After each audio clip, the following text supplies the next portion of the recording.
Yo, how's it going? Today we've got a new video.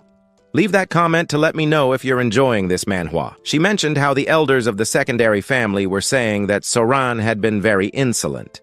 Soran stated that he would test this by confronting the clan elders directly. My jaw dropped. He laughed loudly while saying that the boy was amusing. The next day, everyone was gathered in a hall. The clan elders were skeptical. The warrior handed Soran a wooden box. The warrior informed him that he had mixed licorice powder and honey to make it sweeter and easier to consume. Soran was impressed by how the man paid attention even to the smallest details. Soran asked the warrior if he had done it exactly as described. The warrior replied that he had followed the instructions carefully. Other clan members commented to stop exaggerating, questioning how incredible it could be. The patriarch ordered silence and asked Soran how he would prove the remedy's effectiveness. Soran acted surprised by the question. The clan elders shouted that it was natural to confirm this. One elder exclaimed that they would never dare send unverified poison to the Lord of Sichuan City. Another elder agreed, saying that if something went wrong, it could lead to a great disaster. Soran responded that there was no other choice. The warrior understood. The clan elders were confused because the warrior handed the remedy to them. They became irritated, thinking it seemed like Soran was telling them to test it. A tall elder asked Soran if he knew what that was. Another elder commented that Soran had been playing around for so long that it seemed like his guts had darkened. Soran smiled. He called his grandfather Musan and asked what he needed. Soran brought up what Musan had said before, that those who mastered the Tang clan's martial arts were never afraid of poison. Musan joined the scheme and confirmed this statement. Then Soran pointed out that the elders' reaction implied they were scared. Musan agreed with him again. Soran provoked the great elders of a clan that had certainly mastered immunity to poisons. He used reverse psychology and expressed that surely those elders weren't afraid of something as trivial as beetle poison. This irritated the elder, who split the remedy in two. They claimed they had nothing to fear from such an insignificant low-quality poison. They took the remedy and told Soran that he underestimated them. They threatened Soran, saying that if he didn't act, he would face consequences. The elder shouted that they would be the ones upholding the laws and principles of their clan. They chewed. Silence followed. Then they smiled and shouted that nothing was happening. But the elder felt his masculinity rising. The long slumber of the serpent had ended. They were embarrassed, and that day the laws and principles of the clan were straightened, pun intended. It happened magnificently. The remedy was sent to the Lord of Sichuan City, and its effects proved excellent. Shortly after, the elders crossed the hall, holding their pants apart to hide the evidence. I remember walking like that when the time came. Anyway, Soran told Musan that it was exactly as he had predicted. Provoking the elders with something related to poison made them fall immediately. Musan knew they were the kind of people who had nothing but their pride, so this would naturally happen. But Mang also understood that their actions came from a place of concern for the clan. He told Soran not to resent them too much. Mang stated that in the end, they were all one family. Soran replied that he understood. V hurried in. She reported that something terrible had happened. They asked what it was, and she told them that their children were acting strangely. Soran blushed and was perplexed, while Musan became scary as he called his grandson by affinity and grabbed him by the collar. Musan asked what that meant, why they had children. Soran was drenched in cold sweat. They hadn't yet had their wedding ceremony. But Han shouted that what she meant wasn't human children, but the spotted centipedes, the ones Soran was raising. Soran was stunned. Surprised was an understatement to describe his reaction. Lately, he had been doing many physical training sessions, and every time he asked V to take care of them, he ended up completely forgetting about them. He became worried that something had happened to his babies. He asked to see them, and it seemed like he was about to grab Han's chest as they were stored there.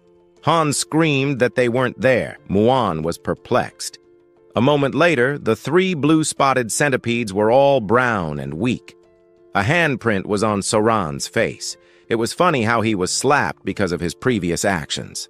Soran looked intensely at the centipedes while Musan was curious if those centipedes had just fallen from V's body. V with a B replied that they seemed fine before, but now she was worried they might be getting sick. Their color looked a bit pale. The shells seemed strange, but Soram reassured her, saying there was no reason to worry. He explained that this was called molting. Creatures like centipedes with hard shells shed their exoskeletons as they grow, and that was probably what was happening. The mother asked if they were already starting to molt. Soran replied that it would happen soon. One of the centipedes moved in a strange way, and then its head appeared. They were astonished. It was an incredible sight. Then the other two began to shed their exoskeletons as well. They successfully completed the molt, and now all of them were out. V noticed that they seemed almost twice as large as before. She asked if those little centipedes had names. Soran realized they didn't. His thoughtful expression was amusing, and what was even funnier was the names he came up with.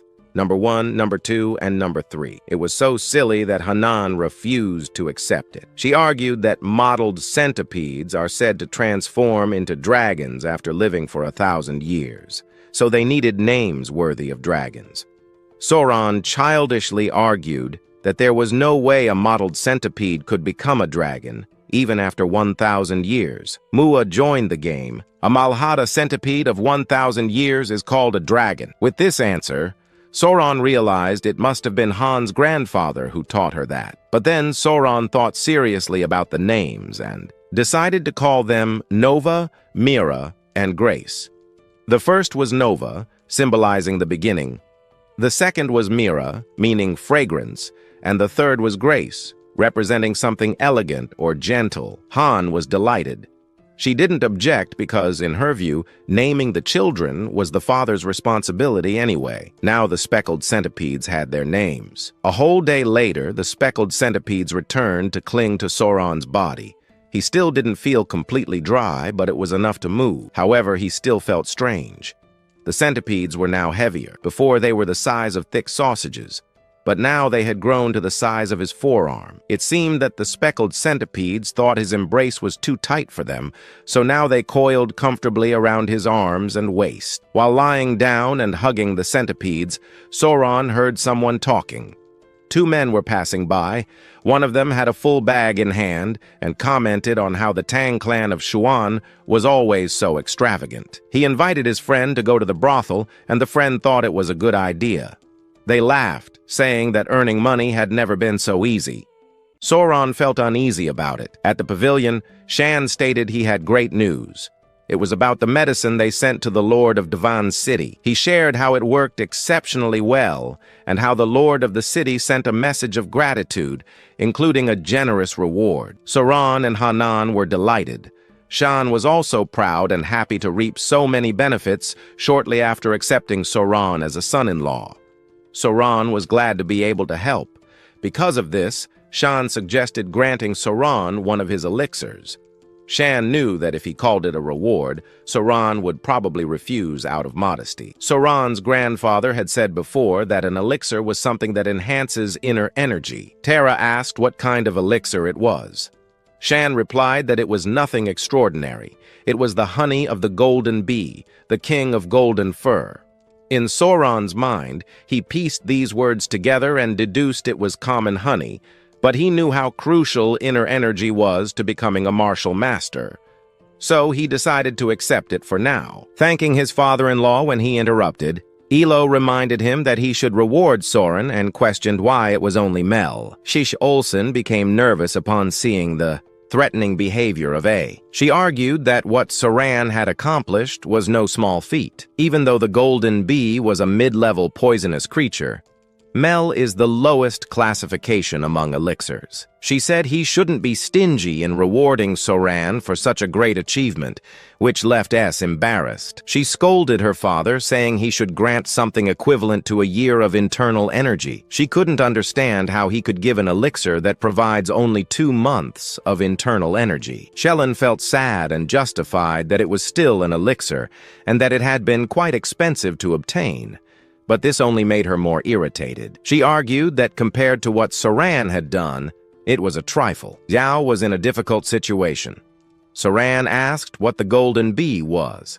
Shan explained that it's a mid-level poisonous creature occasionally found in forests, its size as big as a small dog.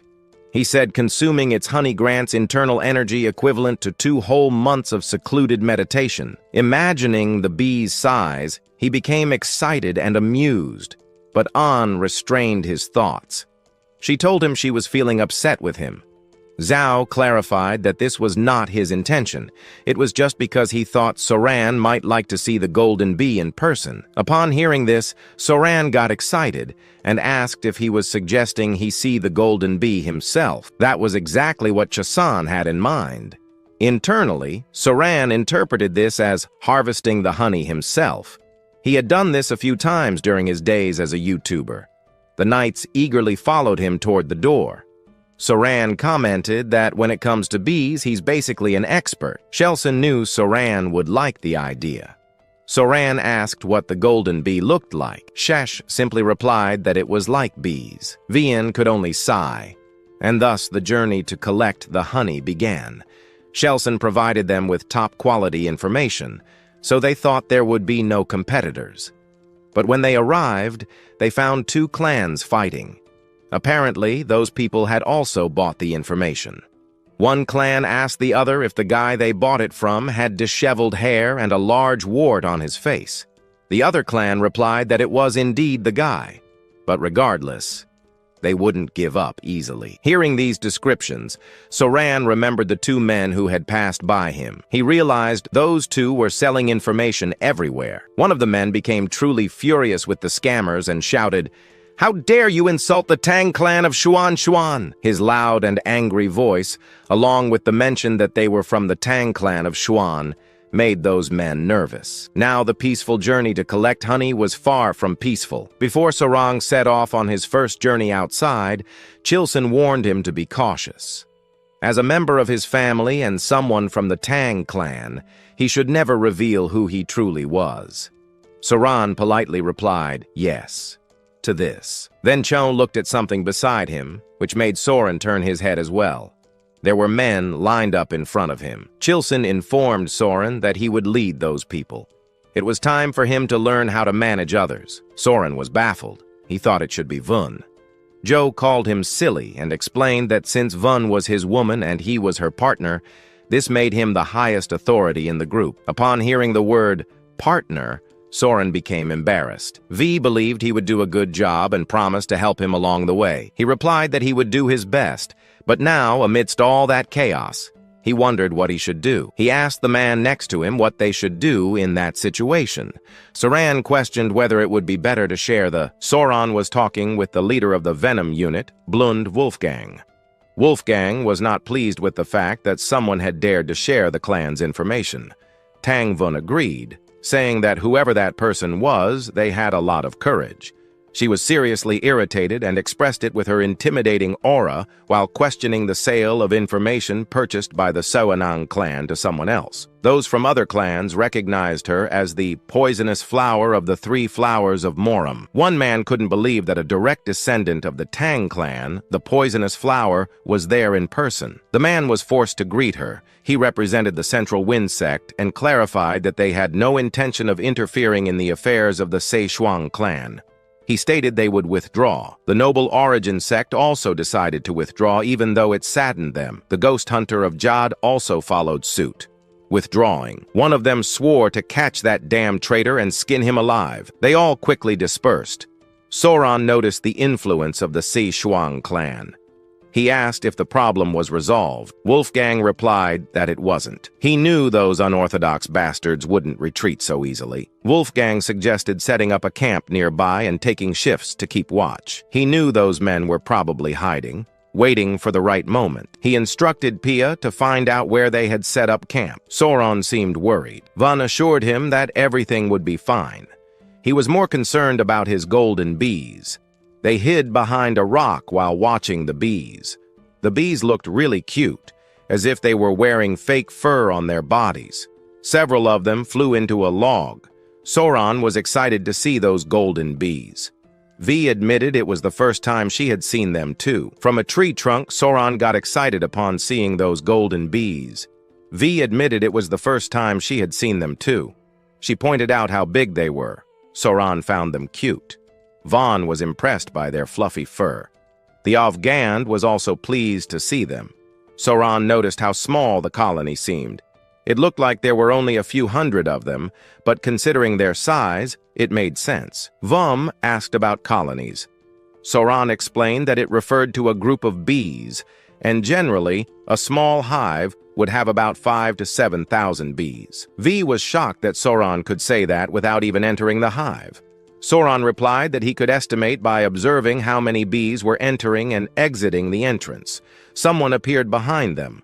It was Pai, who reported they had located those unorthodox bastards. The Afghan asked where they were.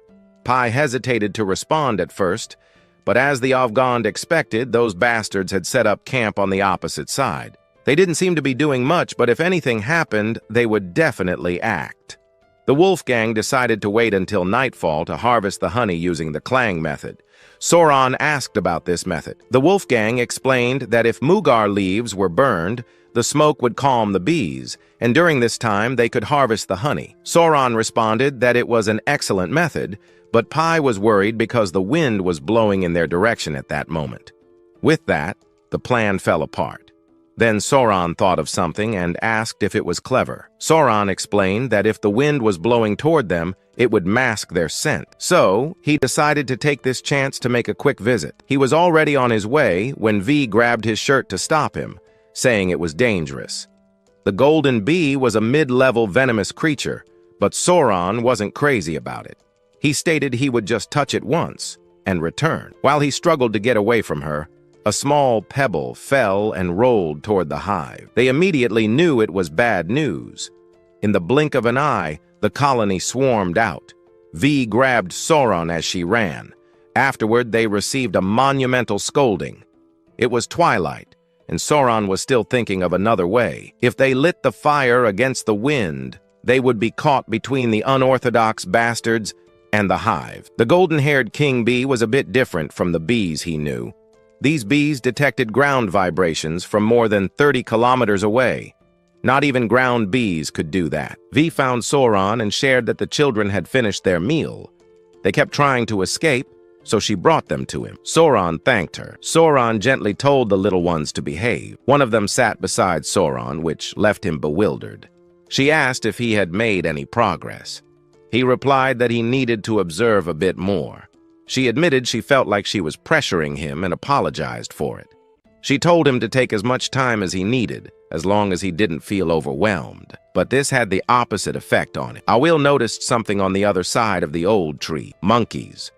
The monkeys were noisy. V noticed how one of them was extremely irritated. Soran called her name and asked if she smelled something sweet. V noticed the aroma.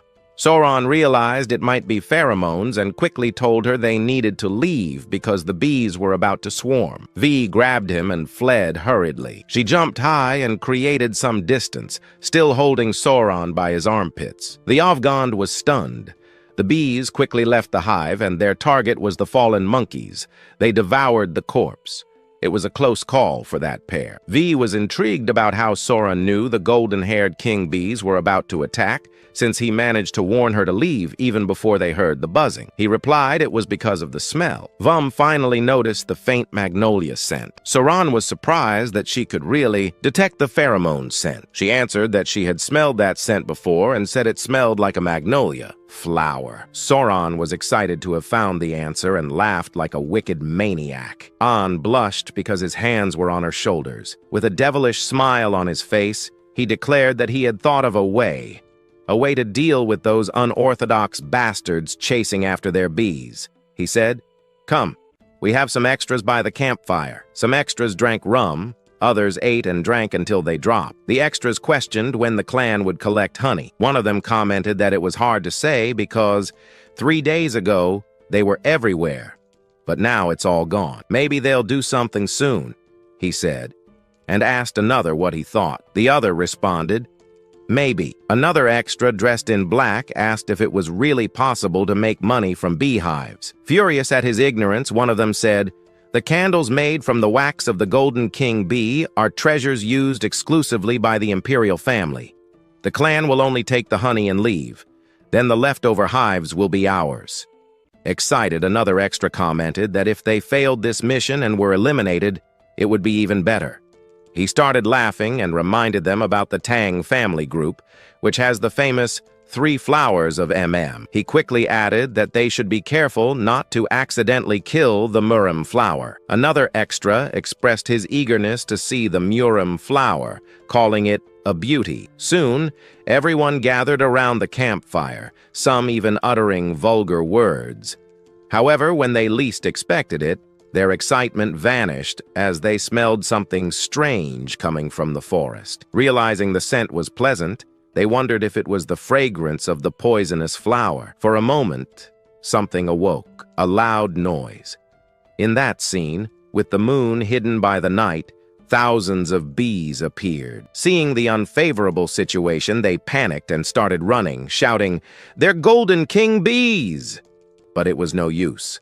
The bees flew at high speed, catching the extras and tearing them apart mercilessly. The forest was overtaken by screams of horror and despair. Hidden, the others observed the outcome of the protagonist's plan. Seeing that it was working perfectly, someone commented that it was a brilliant idea, and the bees were heading in a single direction. Curious, she questioned the protagonist, not expecting the bees to become so furious because of the flower scent. Dodging the subject, the protagonist responded that he had ordered the bees to launch a mass attack. Not understanding the meaning of a mass attack, she replied, "You just crushed some flowers and spread the juice." The protagonist explained, "This scent triggers an attack command for the bees. It's the smell of a pheromone, a chemical signal used by animals of the same species to communicate. Social insects like ants and wasps rely heavily on pheromones," he continued. "The pheromone I used is exactly the one bees release when they launch a mass attack. It's called isopentyl acetate." Fascinated, she asked if he was saying that magnolias emit the same scent that bees use to signal an attack. Finding it a bit awkward, the protagonist commented that what he found most fascinating was her ability to recognize that scent. She replied that it was the specialty of the Tandia clan, poisons. She was very sensitive to smells. Soon, his attention turned to the forest.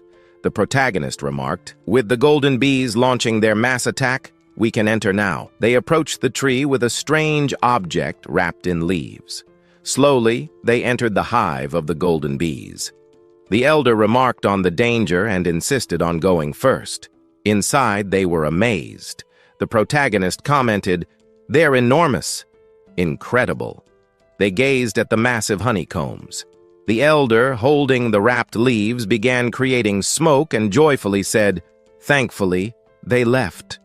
These honeycombs are huge." The protagonist agreed but noticed something and remarked, "Unfortunately, there's no honey here." Disappointed, the elder replied, "That's impossible." On observed that it was empty, as the protagonist had predicted earlier. Curious, the elder commented that this had never happened before and found it very strange. Something else caught the protagonist's attention. He remarked, "There are no eggs in this hive either." The elder asked if this had anything to do with the hive being without honey. The protagonist explained that it seemed the bees had been preparing to migrate from the start. That must be why they consumed all the stored honey and carried it in their stomachs. One reason, he added, could be that they sensed many human presences nearby. She commented that it made sense. While examining one of the honeycombs, the protagonist noted that when bees prepare to migrate, the queen stops laying eggs. He is unable to take care of the larvae, and while meddling with one of the combs, something else catches his attention, showing surprise on his face. Right behind one of the combs, there is a bee with a slightly macabre smile. The protagonist asks his leader how long he can use the art of mobility continuously without rest. The old man, with his hand on his beard, says that if he maintains a constant pace, he can last about half a day. Curious, the old man asks what it's about. But something interrupts them. A supporting character appears at the entrance of the hive, shouting the protagonist's name. The character shouts in despair that the Golden King bees are returning. Indeed, they are really coming back. In panic, the supporting character pleads with them to leave immediately. Desperate, they begin to run. However, the protagonist stays behind. The old man tells him to flee immediately, but seeing that the protagonist isn't moving, the old man comes back, grabs him by the clothes, and drags him by force. Soon, they are running again. While still running, the protagonist carries a bee he caught and hid in his clothing. A little farther from the hive, they stop to catch their breath after running so much. The supporting character comments that they barely made it out in time before the bees returned. However, something soon surprises them. Looking at the protagonist, someone asks what he is carrying. The protagonist, with his innocent face, casually comments, "It's the queen of the golden king bees." He explains that since they couldn't bring honey, he brought the one who makes the honey. The old man shudders. "You brought the queen bee?" The queen bee looks a bit confused. Realizing what the protagonist has done, they all scream in despair. The beautiful little bee yawns, and the protagonist, with his macabre smile, calls the squad leader and says that the bees will notice their queen is missing at any moment and will start chasing them. Soon, in the forest, as expected, thousands of bees begin to appear. The protagonist, as if nothing had happened, says they'd better run. Thus began a life-or-death chase. They flee so much that dawn breaks. The queen bee starts whimpering, which annoys the protagonist a bit. Not knowing what to do, he reassures her, saying, "Just a little longer. I'll soon take you to a safe place where no one will bother you anymore." Days have passed since the deadly chase began. During this time, the group pushed themselves to the limit, sleeping only a little and constantly using the art of mobility. Upon arriving at one point, some warriors from the venomous warrior unit had already stayed behind. Realizing that everyone is sacrificing themselves by using the art of mobility, the protagonist truly understands how important this skill is. As they continue to run, his disciples collapse from exhaustion, though some still manage to keep going. One of them carries the protagonist on his back, and while using the art of mobility, asks the protagonist if they'll really be able to escape. 3 days pass, and another warrior, the leader, collapses, apologizing to the protagonist for no longer being able to keep up. In the end, only the protagonist, his friend, and the queen remain. His friend insists she'll carry him, but the protagonist refuses, saying it would be better for him to keep running to assist the young lady. The young lady slaps his face to wake him up, and motivated but with a tired face, declares that a member of the Tang clan never gives up. More time passes, and they reach the clan's gates. The guards, surprised, notice something coming from the forest. One of them remarks that the young lady has finally returned. There they are, the two of them, one carrying the other, exhausted and sleepless. Seeing their faces, the guard calls the young lady's name and immediately goes to help them. Soon the family members are called in desperation. Her father and grandfather come to meet her. However, upon seeing her in such a precarious state, they begin questioning the protagonist about what's going on. The protagonist asks his father-in-law to calm down and explains that the young lady is just a bit exhausted after using the art of mobility non-stop for 10 days. But unfortunately, there's no time for that. They need to head to the training field immediately. The old man, not understanding, asks why the training field. From his robe, the protagonist pulls out the golden-haired queen bee and quickly explains that other bees will swarm there soon. That's why they need to get to an ancient tree in the training field as quickly as possible. The old man bursts out laughing, finding it unbelievable. The father-in-law, confused, asks how it's possible. He sent the protagonist to fetch honey, and he returned with the queen bee. The old man places his hand on his shoulder and tells him to go quickly. The protagonist leaps over the building, carrying the queen to the training field immediately. He soon notices something and starts shouting. The old man asks what's going on. A massive swarm of bees appears. The protagonist yells, "They're coming for us!" The old man, a bit surprised, exclaims, "That's a lot of bees! Did you bring them all with you?" Soon, they land in front of the ancient tree. The protagonist begins running toward it and starts talking to the queen bee, saying this is the new place he told her about, her new home. The bee begins to fly, and the protagonist comments on how great this new place is. She looks around, then starts flapping her wings rapidly, shaking her body as if she's happy. The protagonist thinks the old man, truly delighted, noticing the presence of the bees, comments that it would be better to get out of the line as soon as possible. The bees are coming. The protagonist agrees. The disciples of the clan soon notice the number of bees flying above their heads. Then, the queen bee begins to make her buzzing sound. Soon, thousands of bees enter the tree. The old man, surprised, comments that in all his years, he has never seen anything like it. The protagonist's mission is soon completed, capturing the queen bee. The bees then start living there. The protagonist mentions that they gave sugar water to the bees that pursued them. After all, they say bonds are created through food, and goodwill begins with a meal. Luckily, there's something like refined sugar in this world. It worked this time. This small feast should help reduce the bees' hostility. It would be even better if they recognized the protagonist as their master. As a master, however, in an instant, the protagonist realizes he forgot something. Curious, several people ask what it is about. The protagonist comments that it was the young lady he forgot. The old man asks if he only remembered just now, and explains that he sent her to the protagonist's mother-in-law to rest a little because she really had used her mobility skill for 10 days in the forest. The protagonist agrees, but feels somewhat guilty, commenting that they barely managed to sleep 4 hours a day. The rest of the time was spent just running. They are surprised, and the old man quickly realizes and asks where the members of the venomous blood unit are. The protagonist, who forgot again, comments that they must be passed out somewhere along the road. And that it's better to send someone to fetch them. Later, the members of the poisoned blood unit return safely to their families. The protagonist visits the cheerful young lady. She comments that they said the bees regained their strength and asks the protagonist if that isn't great. The protagonist agrees and says they are collecting nectar from the poisonous flowers of Mount Clant. The young lady comments that this is very cute. However, Algos interrupts by shouting the protagonist's name. Curious, the protagonist asks what's going on.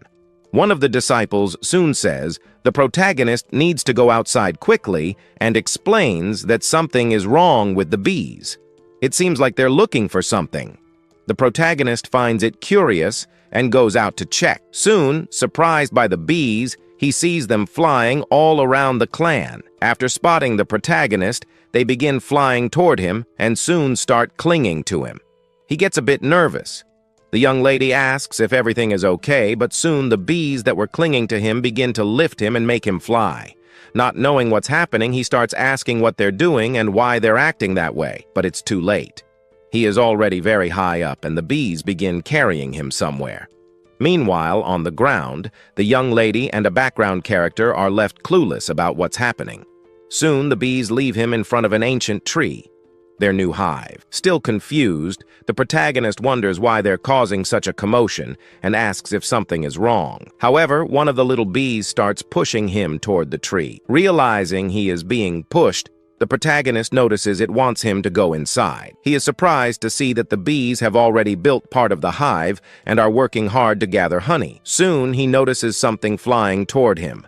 The queen bee approaches him. She lands on his hand, and soon other little bees also land all over his body.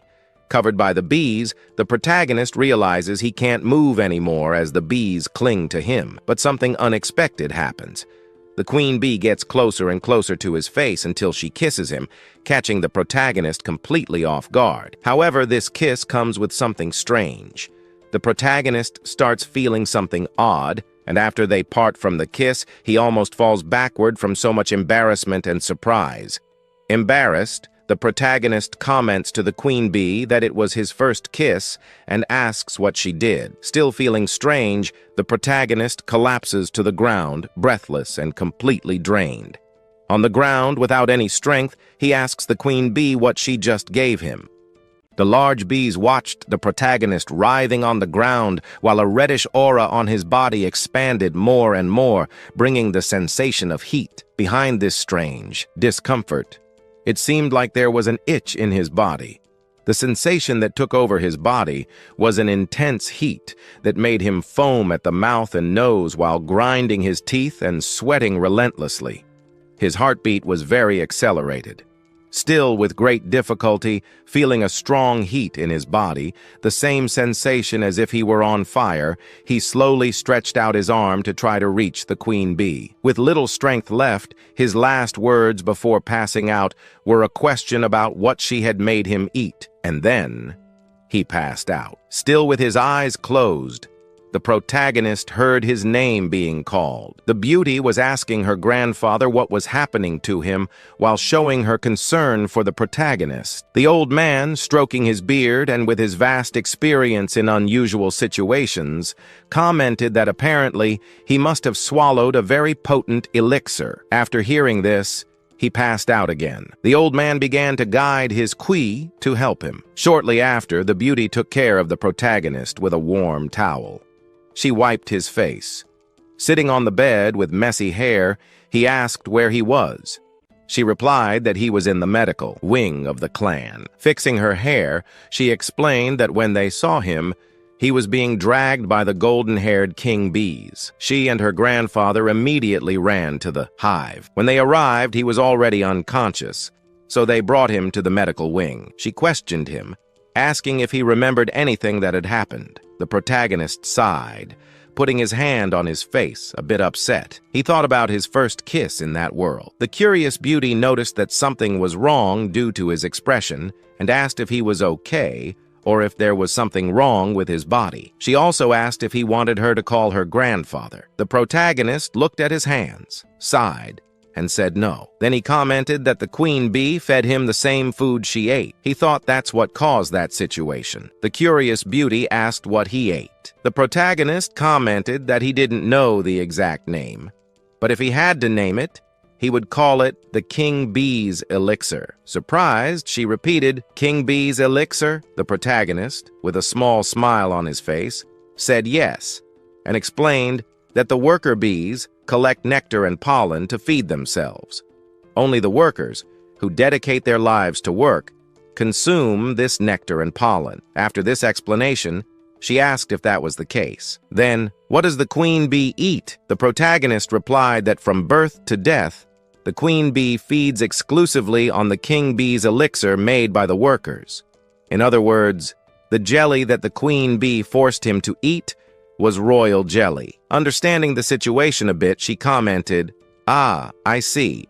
So it's the queen bee's exclusive food throughout her life." The protagonist, raising his finger, said, "The king bee's elixir has a special effect." Surprised, she asked, "An effect?" The protagonist immediately explained, "Normal worker bees live a short life of about a month and a half, but the queen bee, eating the king bee's elixir, can live up to 60 times longer." Then he asked, "Don't you think that's incredible?" However, after consuming so much information and still surprised, she told him to control himself, that it was too much information. But with a sigh, she said she understood. "The mystery is solved," she said. She explained, "The internal cultivation method you practiced is the 5 venoms return technique. It's just a beginner's technique, so you wouldn't be able to absorb all the elixir's power. But considering that the golden-haired king bee's honey contains 2 months of internal energy, you basically absorbed 60 times that amount, which would be equivalent to 10 years of internal energy." Then she congratulated him on his lucky encounter. The protagonist began to emit a little of her energy while she repeats 10 years of internal energy. She, a little apprehensive and holding her hair, comments. Besides, she asks him to take a look at the silver mirror afterward. While blushing, she averts her gaze from him, saying that there may be other effects of the queen bee's elixir. Curious, he questions what other effects, scratching his face and showing doubt. Not knowing what it is, he asks what the silver mirror is. He picks up the mirror, and upon looking at his reflection, he notices something strange. His skin is so good it even shines. Still looking at himself, he wonders if royal jelly has always had these kinds of effects. He asks where the country girl from Wine is. Touching his face, he is surprised to realize that not only has his cultivation improved, but also his skin is soft and smooth. almost like a woman's skin. While touching his face, he realizes that perhaps royal jelly, the food produced by the queen bee, may have caused some effects not very pleasant for him, making him imagine that perhaps he has just turned into a girl. He looks around curiously to clear his doubt. Then he looks between his pants, and with a sigh of relief he lies down on the ground, happy for not having lost his most precious possession. Lying on the ground, he remembers that Ain had said that if her grandfather had not guided his chi, something disastrous could have happened. He thinks that at the very least he should thank her grandfather, since he was on the brink of death and was saved. The protagonist leaves the medical wing. He walks through the clan where everyone looks at him. Noticing these stares, he wonders why so many people are giving him strange looks today. He even questions if this might be because his internal energy increased. The stares and whispers bother him so much that he decides to flee and runs off, leaving the extras laughing at him as he runs. He arrives at the clan's restaurant and takes a small peek through the door. He soon spots his father-in-law, his future wife, his mother-in-law, and the old man dining. The protagonist's mother-in-law quickly notices his presence and, pleased, comments on how handsome her son-in-law is. She asks how he is feeling. The protagonist approaches them, greets them, responds that he is fine, and apologizes for worrying them. However, his mother-in-law, already aware of the situation, says it is okay since he had such a fortunate encounter that it becomes a reason to celebrate. Soon, she decides to cause a little embarrassment to her daughter, saying she must be envious of the protagonist's skin. She becomes embarrassed but quickly recovers and invites him to sit. Embarrassed, the protagonist agrees. He sits at the table before a huge banquet where everyone enjoys themselves. His father-in-law asks if he is feeling well after all that happened. The protagonist responds that he is and apologizes again for worrying them. He also says he would like to thank the grandfather after learning that he took great care of him. The old man, smiling, says he heard that the protagonist had a lucky encounter, so he congratulates him. Seeing the curiosity in everyone's expressions, his father-in-law cannot contain himself and asks if he could explain to them what happened. He says he heard a little about the queen bee's elixir from wine, but wants to know exactly what happened.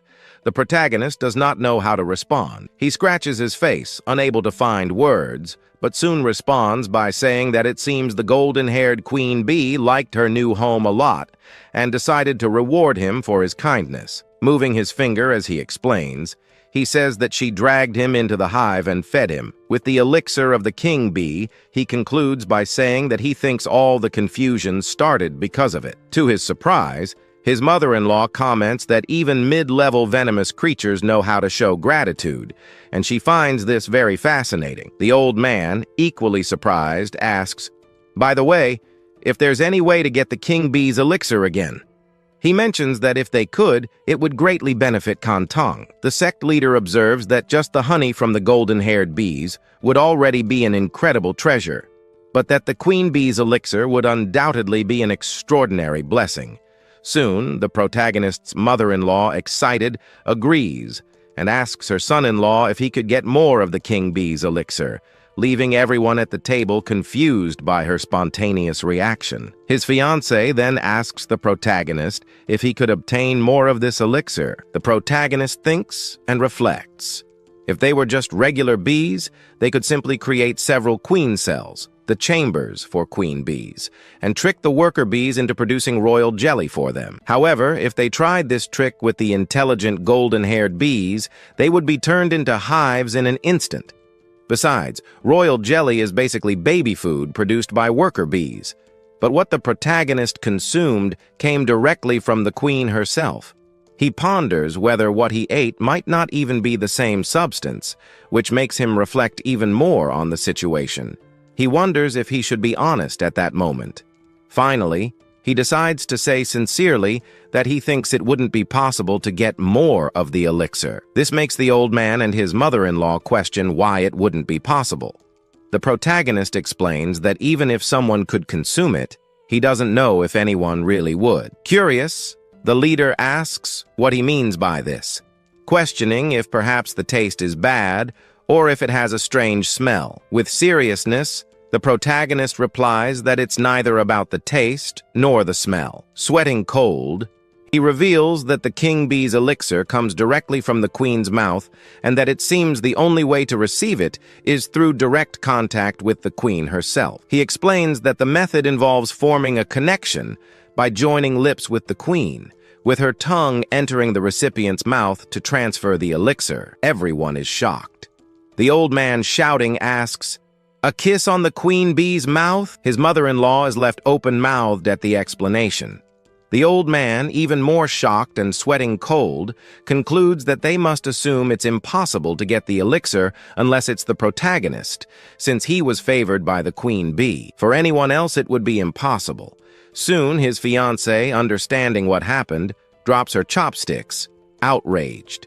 She asks, "A kiss on the mouth?" with a completely terrifying expression and a murderous look. She says the protagonist's name, insinuating that he kissed the queen bee. With that, I leave today's video. A beautiful night hovers over time. We see someone clenching their fists so tightly that their veins throb. This person is the leader of the Murim Alliance, the Emperor of the Fist, Ju Junghak. In his chambers, a servant, calling him the leader of the alliance, announces he has brought tea. He allows him to enter. A beautiful woman with a gorgeous dress, a lovely face, and beautiful hair, carries his tea on a tray. She says she has prepared the white dew of Mount Zishan. The leader of the alliance is surprised, and he soon communicates that this is the tea from his homeland. The beautiful lady says yes. This is the famous tea of Mount Zishan from Nanchang. Content: the leader says he will enjoy it. She serves his tea, and with great delicacy and just about to drink it, someone else calls the leader's attention, saying it is General Jegal Hu. After his tea is interrupted, the leader of the alliance tells him to enter. The young man introduces himself, greeting him, and apologizes for interrupting his rest, the leader of the alliance. Then he says he actually received a message from the Tang clan of Sichuan, and he thought it necessary to inform him immediately. The leader says he understands. Since he came with such urgency, it must be something important, and he tells him to speak at once. The young man adjusts his robe, and from it he pulls out a scroll. After placing it on the table, he says that it is about the Rakshasa of the Bloody Hand, Tak Unyang. The Tang clan recovered both his head and the secret manual of the venomous art of the Bloody Hand. The leader of the Murim Alliance, furious at this news, even shattering his teacup, questions him. What? The art of the Bloody Hand? Where and how did they manage to recover this terrifying manual? The young man, seeing the reaction of the Emperor of the Fist, grows somewhat cautious. The young man, seeing the reaction of the Emperor of the Fist, becomes a little cautious, still clenching his fists and gritting his teeth. The leader affirms that years ago, Tak Unyang disappeared after being struck by the blow of the divine sovereign of the 10,000 poisons. Later, it seems he must have ended up on Hainan Island and lived isolated there. The young man who brought the report claims to have an even more interesting story and says that the famous demon, Takunyang, was defeated by a young master of poisons. The leader appeared surprised in his expression, and quickly curious, he asked what he meant, who the young master of poisons might be.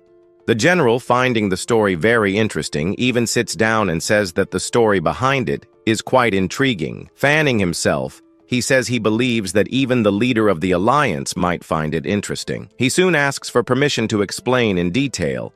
However, the young lady who had served tea earlier seems not very pleased with the idea. We return to the hall of the patriarch of the Tang clan of Sichuan, and there, all the highest-ranking members were present, as well as the protagonist. In the hall, they were discussing something. One of them, outraged, said that there are people bold enough to sell the information they had obtained to other places. Everyone there found it audacious.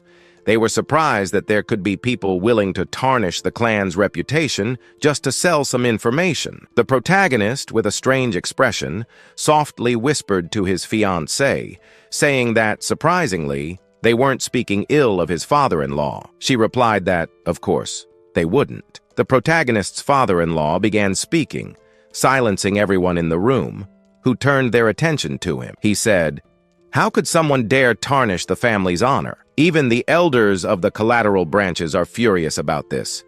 After all, we are all one family. We've already asked the beggar's sect to find out who they are, so we should have news soon. He mentioned that he intended to personally visit the commandery of Yingchuan. One of the elders questioned him, asking how he intended to handle this situation. The father-in-law sighed, but soon said, "I will begin with the soul annihilation poison, the bloody flames poison, and the intestinal paralysis poison." And with a murderous and terrifying aura that made everything tremble around the table, the father-in-law declared that once they are writhing in agony, with their blood boiling, organs dissolving, and feeling as if their souls are being torn apart, I will finish with the 7-step soul-cutting poison. The protagonist was shocked by the mix of poisons his father-in-law planned to use on the traitor. The leader affirmed to his servant to summon the poison annihilation unit immediately. He would depart right away. The servant acknowledged and followed the orders. Just outside the meeting hall, everyone from the Annihilation Unit awaits your command. They remain on standby, and the father-in-law turns and says to the protagonist, "Son-in-law, I'm leaving. Take care of things while I'm gone." He greets the protagonist, who understands and asks his father-in-law to take care of himself on his journey. The father-in-law, smiling mockingly, asks what he should be careful of, for it is they who should be worried. The father-in-law gives his command to the Annihilation Unit, who all march out shouting that they will ensure their punishment will be unforgettable, with a great revenge. The protagonist and his fiancée watch. The protagonist asks his fiancée if those men are part of the Venom Annihilation Unit, after saying he has never seen them before. She, a little surprised by the question, replies, saying they are assigned to deal with somewhat heavy tasks, and explains that their main responsibility is to eliminate people, that they are called the Venom Annihilation Unit. The protagonist is surprised by their work. Soon, 2 elders enter the scene. His fiancée and the protagonist greet the esteemed elders of the Tang sect. The elder in front, with a slight smirk, says he has heard they recently had a lucky encounter. The protagonist, surprised by the question, still answers yes to the elders, and thinks they must be talking about the royal jelly of the golden-haired queen bees. The elder who was behind steps forward, drawing attention, and says the reason for summoning them there is to ask for a small favor. Surprised, the protagonist questions what kind of favor it would be, and asks if it has anything to do with the golden-haired queen bee, but the chubbier elder says no, that's not it, and asks the protagonist if he really thinks they would stoop so low as to covet something like that. The protagonist says that indeed miraculous elixirs and rare treasures find their owners naturally. Curious, the protagonist asks what it would be then. The elders feel somewhat hesitant to say. However, the chubby one gathers courage and approaches the protagonist's ear and whispers softly, "The medicine of the earth beetle," and reminds him that it was he who made it, and says that he has authority over it. The protagonist quickly understands their situation, and seeing it as an opportunity, the protagonist tells them with a little grin that he has found it difficult to adapt to life in the clan, but if they, the esteemed elders, are willing to help him in various ways, there is no reason for him not to share with them. The elders, seeing that he is willing to share, become overjoyed and say that now, yes, this is how one should speak. He has a good head, and they call him son-in-law and say that from now on, he will have their full support, so he doesn't need to worry and can live comfortably. However, soon the former leader of the sect appears.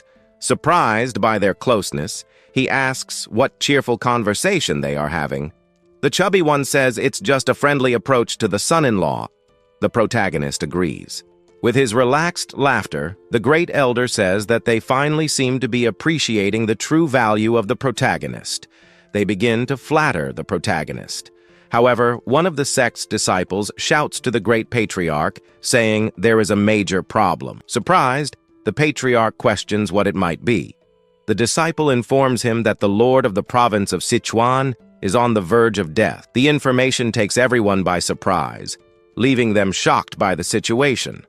The protagonist, also surprised, questions whether the dosage was not followed correctly. The disciple, quite reluctant, says that apparently, after experiencing the effects of the medicine, the Lord took new concubines and began consuming more than double the recommended amount. The protagonist cannot believe what he has done. The patriarch, sighing and disappointed, says he must leave immediately. He adds that since the protagonist is the only man left in the house, he should protect the women. He asks if the protagonist understood. Saluting him, the protagonist says yes. The patriarch immediately departs. Confident, the protagonist wonders what could go wrong. Night falls, and he sits on a bench alongside his fiancée. She asks the protagonist how his learning of the dual origin art of the 10 poisons is progressing. Sighing, the protagonist says it is not as difficult to understand as it was at the beginning. He thinks that if the technique of the return of the 5 poisons feels like a single large sphere moving inside the body,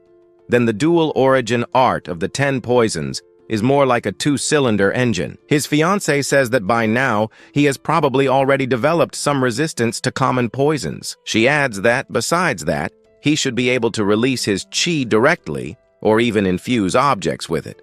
Surprised, the protagonist asks if that's true. Confident, he says he will try. He stands and distances himself from an object. He focuses on his energy. He begins to channel the internal energy from left to right, spinning the 2 spheres in the same direction. When the chi circulates completely through his body, he releases it, launching his blade, which he had been channeling energy into, against the object. The blade, gaining high speed after hitting the object, creates a large hole in it. Surprised by the result and excited, he asks his fiancée if she saw that. She says it was incredible that he managed to perfectly infuse the dagger with his chi. Some masked individuals who were hiding around the area in search of an opening are surprised by the dagger embedded in the wall after it nearly hit him, making even them question whether they had been noticed there and if they should eliminate them. One of them says that this doesn't seem like a coincidence. One of the masked individuals holding a book says that although it's just a copy, they managed to obtain the secret manual of the bloody hand poisonous art, so their work there is done, and says it would be better to leave quickly and return to the main sect before problems arise. One of them, calling the Tang sect fools, says they didn't think the sect would be so careless with the security of the training hall, and thanks to their negligence, escaping would be easy. However, they sense a sweet aroma in the air, making them question what that smell might be. But this sweet and delicate aroma in the air, so alluring, is actually the scent of the golden-haired queen bees, which were flying closer to them. In that darkness, if there was a desperate scream, immediately the protagonist and his fiancée wonder what that was. His fiancée quickly comments that there is someone there. Immediately, they reveal themselves by screaming. The golden-haired bees revealed themselves to them. They were attacking them, who, fortunately, were caught off guard. Because of the bees, they couldn't protect themselves and also ended up exposing their location to them. Realizing they are intruders immediately, his fiancée acts, rushing against them while shouting for the protagonist to shoot arrows. Some of the intruders who managed to free themselves from the bees were shouting for them to retreat immediately. Soon, each one fled in a different direction, leaving their friend behind, still dealing with a bee. The lady shouted for them to stop immediately. Since shouting alone wasn't enough, she acted, drawing her thorny whip and using it against them with a simple flick of the whip. She landed a strong blow, but the intruders, including the one immobilized by the bee, managed to dodge the powerful strike of her whip. The lady is shocked that they managed to dodge. The intruder with a bee stuck to him drew his blade and ran toward the lady for a counterattack, shouting, "Die!" Seeing danger approaching the lady, showing concern, the protagonist shouted for her to be careful. The intruder who struck at the lady was easily blocked by her thorny whip. After demonstrating her skill with the whip, the lady landed a blow on the intruder's face, and like a dance, she delivered other strikes to him, eventually knocking him out. The protagonist, still concerned, asked if she was okay. The lady calmly said she was fine. The protagonist approached the intruder, but he was shocked by what he saw. A mysterious phenomenon occurred with the intruder. His body began to dissolve, making the protagonist question what was happening and if By chance, he was dead. The lady, who already knew what she was seeing, explained, "He bit a poison capsule and killed himself. He probably had something to hide." Around them, they hear screams, probably from the disciples, who had already noticed the presence of the intruders. The young lady commented that it would be better to organize a pursuit team immediately and start the search. She immediately called the protagonist to accompany her to the leader of the Venom Blood Unit, Gu Pei. The night, which was already long, continued to drag on. In the forest, the pursuit was underway. A large group searched for the intruders, including the protagonist. The disciple leading the protagonist's group commented that the intruders couldn't have gone far. They needed to capture them at any cost. The protagonist, trying to keep up, was already struggling and pleaded with his centipede pet to help him. While running, the protagonist had a bit of bad luck, stepping wrong and falling into a hole, causing a small commotion as he fell. The disciples immediately turned back to help him. They helped him climb up, but what he didn't expect. When looking down, he came face to face with a nest of hundreds of snakes, leaving him in shock. The disciple commented that it was a snake's nest. They usually gather where the yin qi is strong. Particularly during this season, they become abnormally aggressive, so it would be better for him to stay alert. Just observing, the protagonist noticed this. He explained that striped water snakes don't usually behave so aggressively. These snakes are also known as flower snakes or square keel snakes. Returning to the main topic, the protagonist commented that they were delayed because of him, and it also seemed like it was going to rain. They needed to hurry. They agreed and immediately resumed running, until they finally came across the trail of the intruders, until they finally managed to corner them. The rain fell heavily. Immense lightning with thunderous sounds making the atmosphere even more tense, showing that at any moment, a fierce battle would break out. Even with the Tang sect showing its superiority, the intruders would not make it easy, even willing to give their lives for their interests. The disciples shouted that their escape ended there. The siege tightened more and more, each with their blade in hand, ready, until the moment when, with no other options, the Tang sect attacked the intruders, and with the first blows struck by the Tang sect, the intruders defended themselves while repulsing them and calling them rats. The intruders showed that mere numbers would not intimidate them. They also managed to strike back, not just defend, hitting some of the Tang sect disciples. The chubby disciple, also skillful, struck at the intruder, but the intruder dodged and stepped back to reposition himself. However, the disciple, seeing an opportunity with the intruder's defense open, threw a dagger at the intruder, who, even with his defense down, used his blades to break the disciple's attack. But what the intruder did not expect was that the dagger would multiply into shards and end up hitting his shoulder. The disciple immediately exclaimed that the intruder was lucky to have been hit by only one of the shattered daggers. The disciple also explained that he was lucky because the poison on the dagger had been diluted due to the heavy rain. Only the most skilled intruder among the three was left standing. However, he was already writhing in pain because, though weak, the poison was still acting.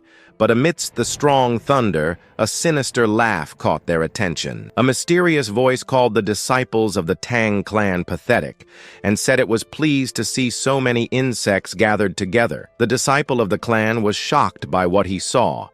Immediately, an old man with a strong oppressive aura landed in front of them, breaking the ground where he landed, revealing his terrifying face and bloodthirsty intent to everyone present. The disciple, overwhelmed by the aura he felt, immediately shouted for everyone to retreat, as it was a martial master. The martial master, with his malevolent laughter and hair moving like tentacles, laughed wickedly. Then he questioned the intruder who had survived if he had obtained what had been requested of him. The intruder pulled a notebook from his cloak while slightly bowing to the martial master. The intruder explained that it was not the original, but a registered copy from the Tang clan. The protagonist, seeing the notebook, remembered what the old patriarch had said. That is a book that only evil people look at. Shocked that it was the sinister book the patriarch had spoken of, the protagonist told the disciple Gu Pei that this was a copy of the secret manual of the blood-stained hand's poison art. Gu Pei was stunned to learn it was the secret manual.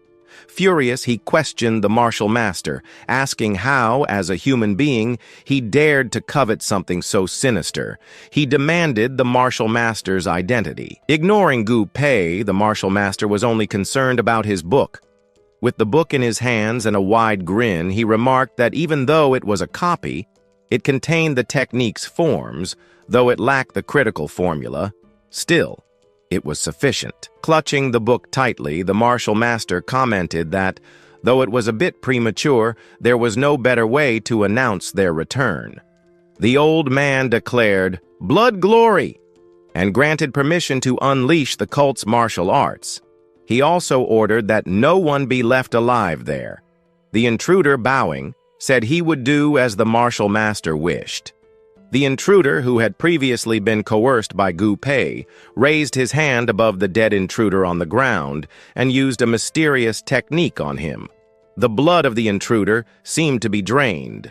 Shocked, the protagonist asked what technique that was.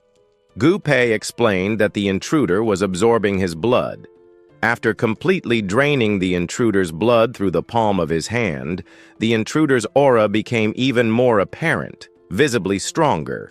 The martial master, with his malevolent laughter, remarked that he had been right. Then he introduced himself as none other than the elder of the blood cult, the hawk's dagger claw of the blood falcon, Lord Gu Cheonak. With his bizarre expression, he showed how much he was enjoying their despair. Looking at the protagonist, the old man commented that he was in excellent condition. Perfect, in fact, licking his lips and revealing his sharp teeth along with a series of other bizarre expressions. He clapped his hands. He then remarked that it had been a long time since he had tasted the blood of a pure youth. The rain falls and they are faced with their enemy, the old man comments to his henchman.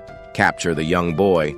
After all, there is nothing better to recover than the pure blood of a young boy.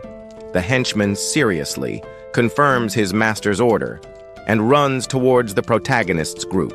The leader of the group quickly shouts, "For them, release the annihilation formation of the 5 poisons."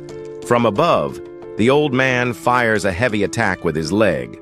On top of the leader of the protagonist's group, a fierce fight takes place while the protagonist tries to protect himself. Unfortunately, the old man's henchman has already, the old henchman has already managed to do total damage.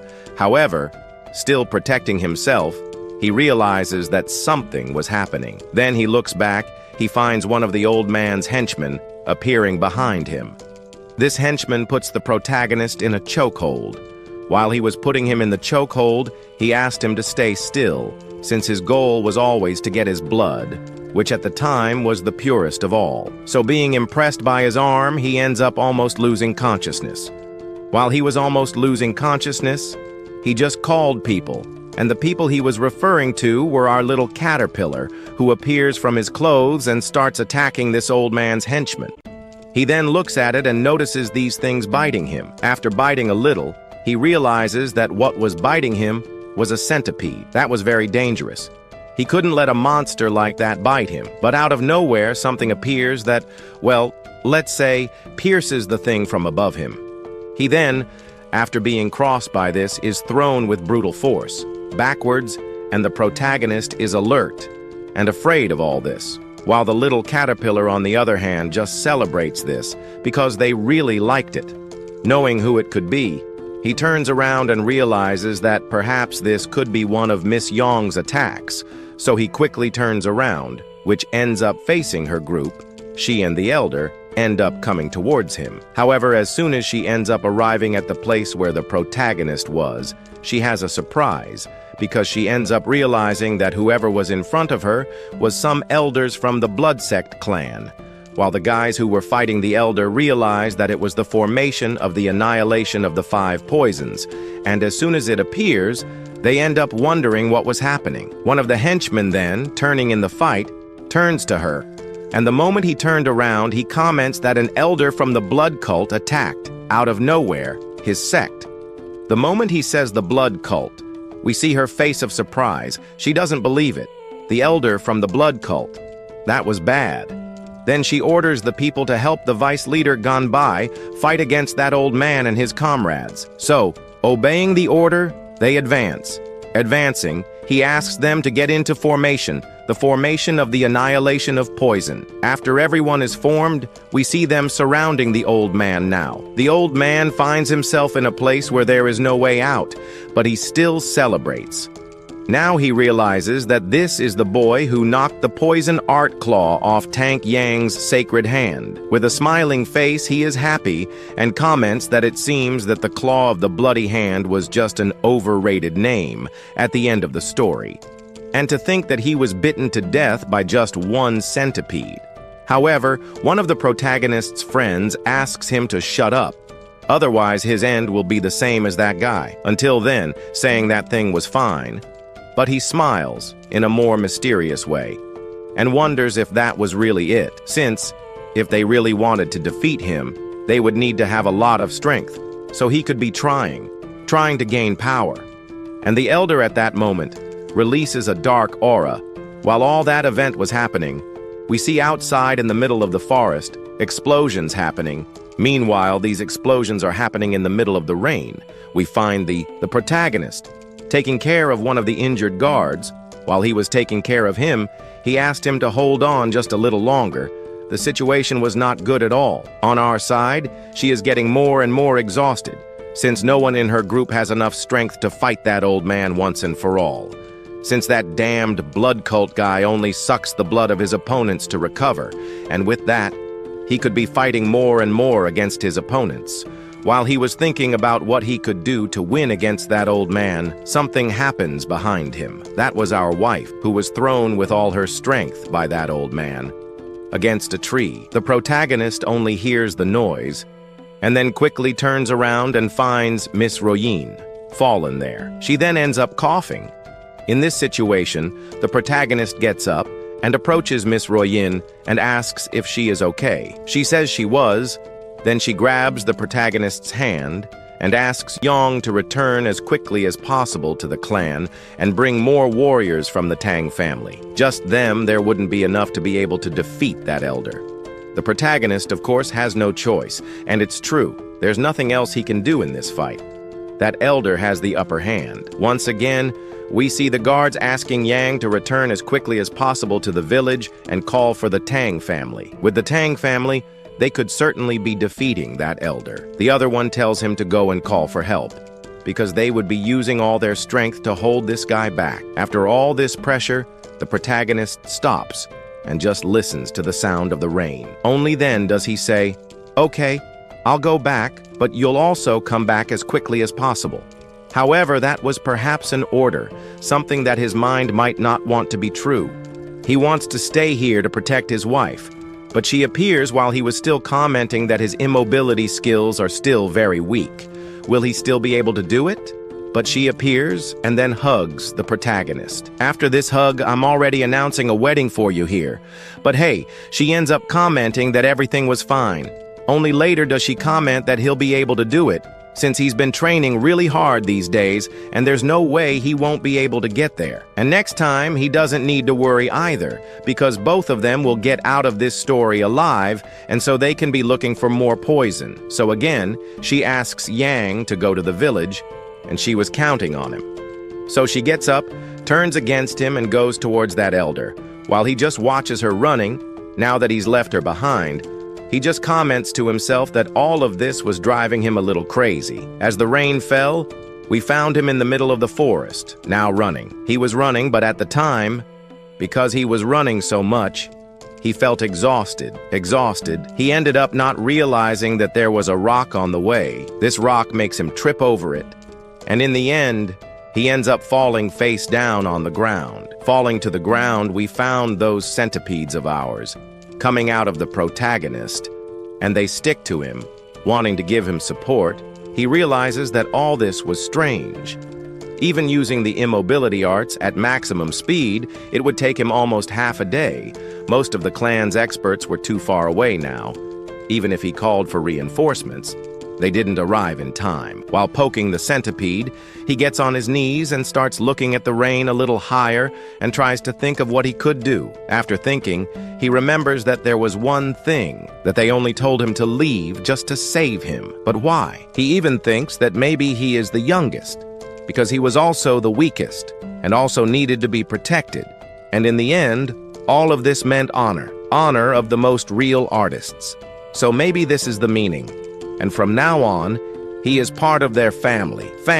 This reminded him of quite bad things, since in his past life, he never had the opportunity to hear the word family. But in the end, he still believes that he was not really part of the Tang family. But now that he has stopped to think about everything that has happened and gone through, well, if this is not part of the family, I don't know what our protagonist thinks about life anymore. Since everyone considered the kid as someone part of their family. Of course, everyone did except himself. With a smile, he thinks that, for a clan of assassins, all of this was not very affectionate. He starts to poke his centipedes, while they are happy about it. Now, getting up, he says that now he needs to get up, to at least be able to save the mothers from these centipedes. They then understand the meaning of this, and become happy. We see the protagonist running in the middle of this rain. While running, he continues saying that he wants to save people, and that he needs to think that the blood cult, the blood, is regeneration. But there are poisonous creatures nearby, poisonous spheres, poisonous herbs, all of that. Everything he needs has to be nearby. And so he stops quickly, and as soon as he stops, he ends up realizing that right in front of him, he is, again, that snake den. As he advances a little, he realizes that there is a hole. He finds those snakes there again, those snakes from before. But as soon as he finds those snakes, we see one of the protagonist's centipedes. Irritated, it wanted to go after them, but our protagonist asks them to wait a little because in the end, everything was fine.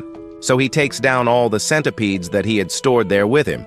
There on the ground, they with their cute faces. He asks them not to do that, but in the end, he understands that this was a sign of good things, and the protagonist then starts to run. He runs while they stay behind, calling for the kid, and after that we only find the kid then in front there, jumping in the middle of the pit of those snakes, and then the snakes, seeing the kid, end up simply opening their mouths. But the kid was smiling, and then he said that, yes, he was a snake tamer, because as a space fighter, he has to solve all the dangerous situations, and let's say poisonous ones, all by himself. The red-necked water snake, also known as the 100-flower snake, is a very venomous snake, technically speaking. At this point, the protagonist finds himself in the middle of several snakes. They are coiling around him.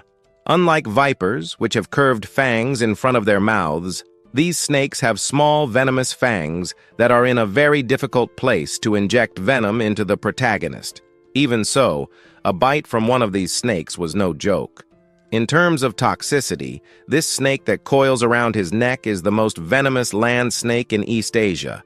And to tell you the truth, to give you an idea, their venom is even more venomous than that of the black mamba. But these techniques of the Tang clan's internal energy allow him to somewhat resist the venom of these monsters, so everything was fine for him. While all this is happening behind the scenes, they appear worried about the protagonist, but he has already said that everything is fine, and he just asked them to wait for him a little while, because he is going to leave. While he is thinking about leaving, he starts to look at the palm of his hand. Looking at the palm of his hand, he realizes that this should be more than enough. And since it is more than enough, he even thinks about whether he should be leaving and is going there.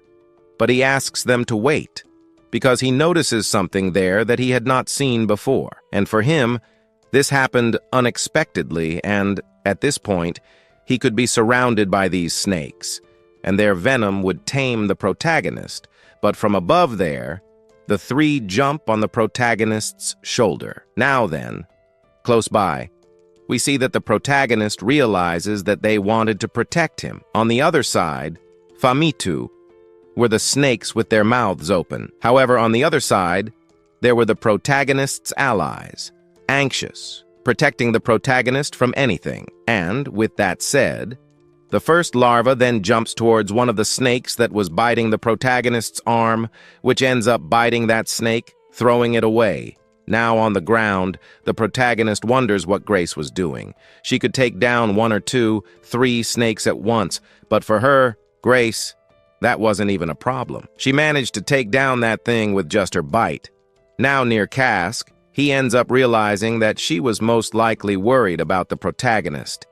In the end, he just thanks her for being concerned and for helping him. Now, the snakes that were below didn't want to mess with the MC and the girls anymore. So, now that everything is over, he asks his larvae if they should be leaving here now to see their mother. In the meantime, he was getting ready to get out of that hole. From another location in a rainy scene, we find her, who at the moment was panting, since here she was facing the elder who, even using everything she had, she couldn't hold that elder. He was too strong.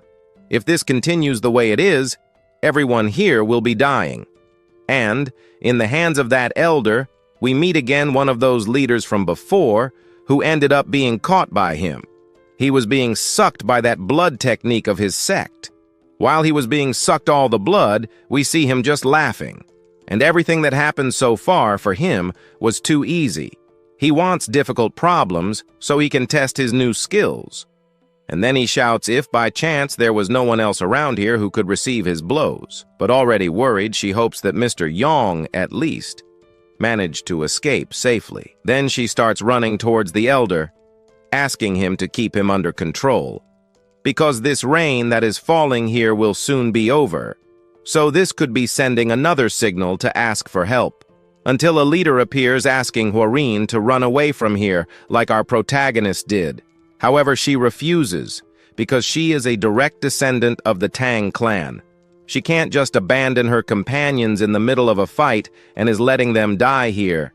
However, he ends up refuting, saying that if, by chance, he lets her die, how would he be able to face the leader of his family again?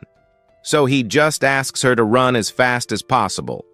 But she ends up telling them to stop talking nonsense, because someone who was born in the Tang family couldn't be abandoning their principles. Talking so much, he starts to get irritated and asks so that everyone would shut up, because he also won't allow anyone here to escape. If his toys manage to escape, how would he have any fun? And, with a smile, he comments that he had a good idea. If he can't calm his anger that is here now, at this moment, he will take all his anger out on the Tang clan, which will cause the Tang clan to despair and decline, which will make him fun. And not only that, but the return of the blood sect will also be announced. That, for him, would be more than appropriate, to show what a triumphant return was. The leader realizes that they didn't even think about letting anyone here escape alive, and that was the idea. And for that, she ends up taking out her whip. Even if everyone dies here, she will be ensuring that she will at least take one of this elder's arms. As soon as she comments on this, they all go into combat mode. And then they all start to stare at each other. The old man smiled, while the two of them thought about what they should do. But, as Miss Hworin said, the Tang clan will never retreat, and will never abandon its principles, its comrades in combat. Everyone then, surprised, begins to look back, where they heard that mysterious voice. The protagonist's wife is left open-mouthed and in disbelief, because her Yong, the protagonist, appeared there out of nowhere. In her mind, she wondered why he came back. As it was written on his face, the protagonist answers everyone that she just said something, that the Tang clan would never abandon its comrades. And by also being part of this clan, he will be doing a favor by destroying this blood clan. And to do so, he takes off the sweatshirt he was using to protect himself from the rain. A little more serious, he takes his daggers, and only then does he start running towards the elder. The elder looks at him and stops, but she asks him to stop. He smiles happily. He even comments that he basically didn't need to be running around the city to look for this boy, and since he came to cause his own death, he'll make a triumphant death for himself then. Calling him an idiot, we see the protagonist jumping over him with his daggers in hand. The protagonist's wife screams his name. Meanwhile, we only see that those 2 daggers of the protagonist were bounced back. They fell to the ground, and the protagonist was grabbed by this old man, with no way out now. He comments that he will be offering his lifeblood to make his own strength grow a little more. And with that, he can finally rest here now. He then ended up moving his hand towards the protagonist. His goal was to touch the protagonist's body. However, he didn't manage to do it very well, because he ended up using his arm to block his technique, but that was already idiotic. And also, he ended up forgetting that his arm runs blood, and blood for him was his triumph. That's what he wanted. He starts sucking the blood that was on the protagonist's arm. Sucking the blood, he starts screaming. She screamed for the protagonist, while his companions asked his people to go there and save her young. And everyone starts running towards the elder to, at least, be able to take her young from the hands of this elder. The elder comments that his blood was sweet, and that it will be very useful for him now. With a macabre smile, he says that it has been a long time since he was able to taste blood as good as this. He didn't want anyone to ruin this moment. And to do so, he kicks the ground, managing to split it in half. This skill that he used was a technique of his blood clan, and everyone who was there was thrown back. At the same time, the protagonist, however, now it no longer made sense for him to keep his young, and all those weapons that were thrown in his direction and were caught by him and his companions who were killed, everything was now rewarded with the blood of this boy. But she called for her young, but the elder asked her to stay calm, because he would make her die without even feeling any pain. The moment he said pain, he began to feel that pain. In himself, his mouth starts to foam and he wonders what he just did. What he sucked was not the protagonist's blood, but rather poison. A very powerful poison, which was together with his internal energy. This was impossible, because the ability of his clan should make this poison ineffective. The elder wanted power, but in the end, he got something that was infallible. The thing that defeats everyone, baldness. Going bald? He screamed, cursing the protagonist with several names. However, the protagonist fallen in our waifu's lap ends up getting up and ends up wondering what he just said, since he points in his direction, and only then does he say that, from the beginning here, he was his natural enemy. Not even a chance. He had no chance of defeating our hero. Our hero, continuing from where we left off, in the glow of dawn, we see the bald one, who was already worrying about his beauty. Meanwhile, the protagonist lay on the ground, wondering, natural enemy? The doubt lingered in the air. On the other side, we could see the protagonist's wife looking at him, yet he was ignored. He didn't like that. He grew irritated, questioning what was happening to him. Ever since he let that boy's blood enter his body, he had felt something changing within him. It seemed that his own blood was no longer obeying his will.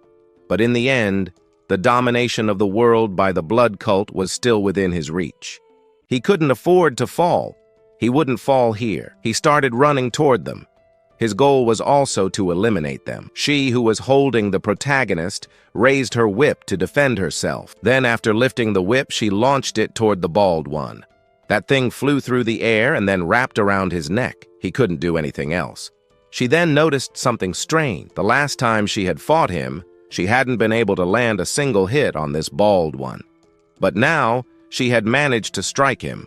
They all wondered why this martial artist hadn't even tried to dodge her attack. Now irritated, he muttered that these brats had interrupted everything, making him incredibly angry. Now he wanted to gnaw their bones, but even that wouldn't be enough to calm his fury, for they had also managed to destroy his martial arts. Now that his martial arts were ruined, he demanded that they die at once. With the whip wrapped around him, he grabbed it tightly. After all, there was no way he could lose. The blood cult had finally returned to the world. They should all kneel before him. But she ordered him to shut up and die already. With a single move, the bald one didn't last long. His head was severed from his body, flying to one side. We then see the previous chief, who notices something that fell beside him. It was the head of that elder. The moment he realized it, he was overjoyed, for this was a victory for them. In the end, the young lady had decapitated the elder of the blood cult. Everyone started cheering and rushed toward the protagonist, but she turned to Yang and asked, "What the hell happened?" That elder was taken down so easily. Out of nowhere, the protagonist called her name. She was startled, turned toward him, and realized that the boy was not well. No, he was in bad shape. He asked to be taken to a certain kind of snake, saying he needed to be bitten by them to restore his blood. Upon hearing this, she was shocked. Water-striped snakes? Those snakes weren't venomous at all. But while she was speaking, he lost consciousness. She quickly called for an antidote, assuming he had been poisoned by the water snake. Not understanding the situation, she called for the warriors, who stepped in to help. However, after passing out, the protagonist woke up in a completely unfamiliar place. Turning to one side, he noticed the presence of the elder and his wife, who told Yang not to move. He lay on his back, wondering what was going on. She sighed in relief, saying it was good that he had regained consciousness. Meanwhile, the elder stated that it had been several days since he collapsed. 10 days, to be precise. At the mention of 10 days, the protagonist was shocked. But thanks to the warriors who had been there, they had managed to bring him here as quickly as possible. And thanks to him, they had been able to take down that elder of the blood cult. However, if the elder hadn't returned a bit earlier, the disaster would have been much worse, for the protagonist had been exposed to an enormous amount of venom. Now, lying down, he realized that this was the second time he had been bitten and had nearly died from snake venom. But now that everything was over, the elder asked him to. He was fine now, and since he had regained consciousness, there was no more danger. But now, the most important thing, he turns to the protagonist and asks if the striped water snake really has venom, but also, in the end, how did he manage to defeat the elder of the blood cult? Surrounded by these questions, he asks for some time. First, the striped water snake is venomous and actually has 2 types of venom, one inside its mouth and the other from the glands behind its neck. Both of them are surprised because they believed this snake wasn't venomous. However, he comments that these snakes were very timid, and in fact, this venom was only discovered in 1980, when people realized that the tiger snake was highly venomous. Then the elder changes the subject and asks if the dispersion of internal energy of the blood cult's elder has something to do with this. The blood cult is well known for being immune to poisons or any strong toxins. He isn't sure, but he believes it is probably due to the water snake's venom. And then comes the explanation. The tiger snake's venom has a primarily hemotoxic and hemorrhagic component, which can destroy various structures within the body, including cell walls, red blood cells, and even the inner lining of blood vessels, among other tissue cells. Now, what would happen if a hemorrhagic toxin were introduced into the blood cult, who, in the end, are practically vampires that depend on human blood for their martial arts? The idea worked perfectly. It probably disrupted the blood, which for them served as the source of their martial arts, leading to this outcome. In the end, the fact that the striped snake was venomous was not widely known among them, but its venom was astonishing. And if its venom were amplified by Kai, it could become something truly powerful. She praises him, saying that in the end, Yang managed to achieve such a grand feat. Now, stopping to think about it, he turns to his daughter and asks Aren to say something to him. At first, she says that he ended up calling the elder of the blood cult his natural enemy. This thought echoed in his mind like a cliché phrase, something that protagonists from other works would say to each other. In the end, he tried to give a very obvious explanation, but ultimately, he calls for Yang. In the end, he thanks the protagonist for saving his family. Still close to death, he wonders how he dared to attack his family while he was away. This time, he swears that he will root out this evil once and for all. And yet, he thanks him, because now they needed to act more naturally and put an end to the evil at its core. Now that they know its weakness, all that remains is to collect large quantities of water snake venom. These damned mosquitoes won't escape this time. They will be flayed to the very end. Meanwhile, as this threat looms, we see that ever since the blood cult appeared, The clan had been in a state of emergency. Many warriors of Tang were injured, and some even died. Because of this, the orthodox factions allied with them. The Morim are gathering at the Kantan to offer their assistance. But in the end, considering that they faced someone who was at the peak of martial arts, the losses they suffered were basically minimal. However, thinking about the fact that this bloodthirsty clan has returned to this world, concern should increase significantly. These damn mosquitoes are not only kidnapping people at random to drain their blood, but 30 years ago they also committed mass massacres, making them sworn enemies of the Morim. For the Morim, this is a serious matter. But this time, something will be a little different, because our Tang clan has someone inside who has these damn mosquitoes as a sworn enemy. Only after all this does the protagonist ask if the elder was doing this on purpose. With a smiling face, he begins to ask a question about whether he could make a request to him. The elder then tells him to proceed. Soon, the people of the Morim Alliance will be arriving here. The allied military forces of the Morim will certainly be among those who arrive, and he plans to show them the poison he has just discovered, as they have finally found the weakness of that blood cult. His goal was to share the information. The protagonist understands that this was the right thing to do. He is then happy to know that the protagonist was on his side. But then he calls Parong and comments that he has some news for him that will make him very happy. This news was about the modifications to the Hall of 10,000 Poisons, which would soon be completed. From now on, he is officially in charge of managing the Hall of 10,000 Poisons. At this moment, upon hearing the announcement, he cannot believe it. He even wonders if it was true because, in his mind, he could live in paradise, surrounded by poisonous monsters that, to him, looked like the cutest pets in the world. As he had suggested, they ended up preparing an isolated pavilion for him. After all, to raise extremely dangerous monsters, he needed to be quite isolated. Among all of this, there were some very potent venomous snakes.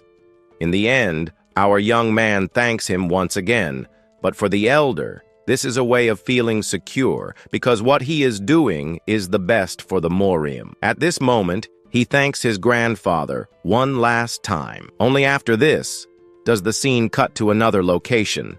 He found everything incredible. The place was well built.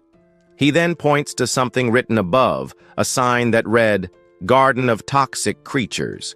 He explains that it means that this is a courtyard where all the palace's venomous creatures will be kept.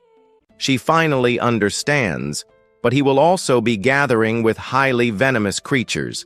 He confirms this. In the end, one day, he will also gather 10 great venomous creatures in the central palace. This is something he promises to Arin, saying he will do it for her.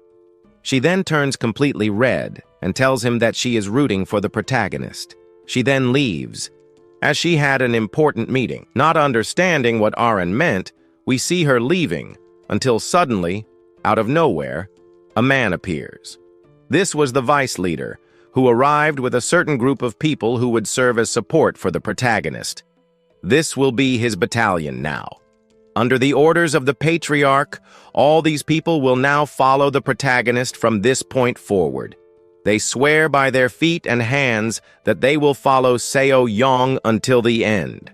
Since raising dangerous monsters required help, the protagonist, upon hearing this, starts to salivate. It seems he now even has employees for his pet shop. They are truly supporting the young man, and at this moment, his dream takes a small step closer to becoming a reality. A pigeon flying through the air eventually arrives at a certain location. When it lands, an unknown girl picks it up. In it, she finds some answers and realizes that the blood cult clan has finally returned. It means that in the plains, calm and peaceful, it will be turning into a completely destructive place where truly dangerous monsters will appear with the goal of draining all the people who were there. They walk through the mountains. The old man in front stops and comments to his general that they are arriving, and they will finally be able to stay at the Tang clan mansion tonight. The young general comments that he is relieved to be able to sleep in a covered place. He thinks it would be great to return with good news.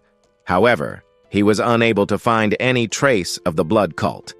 The old man sees the entrance to the Tang mansion ahead of him, and he comments that they have arrived. The Tang mansion is in sight. The guards in front of the door shout in surprise after recognizing their attire. They question whether they are, by any chance, guests of the Murim Alliance. The general, with his fan in hand, approaches the guards and responds that yes, they are part of the Murim Alliance. He introduces himself as Yahello, general of the Murim Alliance. Immediately, the soldiers greet them with due respect, while one of them opens the mansion door. The other guard comments that it is an honor to have their illustrious presence, and asks them to wait just a moment. The guard shows confusion. However, he explains that before they enter the Tang mansion, they need to know something. The general is surprised by what they need to know. The old man beside the general asks if perhaps they should leave their weapons before entering. The guard, scratching his face, not knowing how to explain, comments that it may seem unexpected, but asks them to listen. The guard explains that no matter how small or insignificant a creature may seem, they must never take a life within the Tang clan. Surprised, the general asks if, by any chance, the entire Tang clan has converted to Buddhism. After explaining, the guard comments that they will understand once they enter, and that they must remember this without exceptions. They still do not understand. However, the general's expression of surprise soon changes, as the protagonist appears at the door to receive them. Everyone greets each other with great respect and salutes the general. The general remarks that it has been a long time since he last saw Miss Hua Yin. Miss Hua Yin comments that yes, it has been a long time since their last meeting. The general changes the subject and asks where the divine sovereign of the 10 poisons is. Hua Yin, very politely, comments that her grandfather is away, searching for clues about the blood cult, and she apologizes for the inconvenience. The general comments that it is nothing, and that being received by one of the 3 flowers of Murim, how could that be an inconvenience? Curious, the general asks who the young man beside her is. The protagonist immediately introduces himself and comments that it is an honor to meet him, and he states his name, Wei Soryong, which surprises them, as he does not have Tang in his surname. Blushing and looking away, Miss Hua Yin comments that he is her fiancé, leaving them all surprised that one of the 3 flowers of Murim has a fiancé. One of them even finds it very unfair. The general, noticing that his companions find this situation unfair, he quickly changes the subject to avoid any challenge from her, and he asks them to show the way. He begins to fan himself. However, surprised, he starts hearing something that catches his attention. Immediately, everyone looks up, surprised, for they are golden-haired king bees. One of them asks how such a venomous and dangerous creature could be inside the Tang clan's mansion. One of the general's soldiers steps forward, drawing his blade. He warns them to be careful while ordering the others to take care of the young lady. Soon, everyone assumes a battle stance while protecting her. Not understanding, the protagonist shouts for them to wait and to sheathe their swords. The protagonist tries to remind them of the new rules of the Tang clan. As he pulls him by the shoulder, the soldier removes his hand from his shoulder and comments that the golden-haired king bees are extremely venomous, capable of killing an ordinary person instantly, being crushed by the soldiers in a defensive stance. The protagonist, struggling, says that this is exactly why he is talking about the rules, until he finally manages to break free and shouts at the soldiers, furiously, that these creatures, the bees, are creatures he is raising. Then he yells for everyone to calm down. The soldier is confused about what he means by raising them. However, soon they observe one of the bees landing on the protagonist's head, leaving everyone shocked. Speaking to the bees, the protagonist asks if perhaps they came looking for him because he had been absent from the hive for some time. Very happy, hugging his bees, the protagonist tells them not to shoot venomous stingers at his guests. Astonished and incredulous, one of the soldiers wonders how he is treating the king bees as if they were children. The soldiers' tension eases a bit. Soon, they follow the protagonist along with Hua Yin. As they walk, placing his fan over his face to hide his expressions. The general thinks that the enigmatic young warrior from Hainan Island would end up being the suitor of the Lady of Poisonous Flowers. Even though he is a foreigner, he is still considered the Tang clan's son-in-law. As they walk, the general observes a disciple of the Tang clan arguing about which creature best suits the Tang clan, leaving the general shocked by this discussion. Surprised, he grabs the protagonist's shoulder. The general questions why all these young warriors are taking care of insects and animals. The protagonist explains that they are people sentenced to the punishment of companionship with venomous creatures. Shocked, the general asks if they committed some kind of crime. The protagonist wonders. Crime. He says that you could say so. He explains that the incident happened a few days ago. One night, Huayin and the protagonist were together. Huayin was explaining how the protagonist could release his inner energy. He had a lot of difficulty using his energy, until Commander Gu arrives, along with another person with an unpleasant expression. Seeing that it might be something serious based on their expressions, the protagonist asks what it is. They immediately apologize to the protagonist. They say that this time, more than half of the rat pups that were meant to feed the striped water snakes. The protagonist cuts them off and asks if they died, and explains that this cannot always be avoided.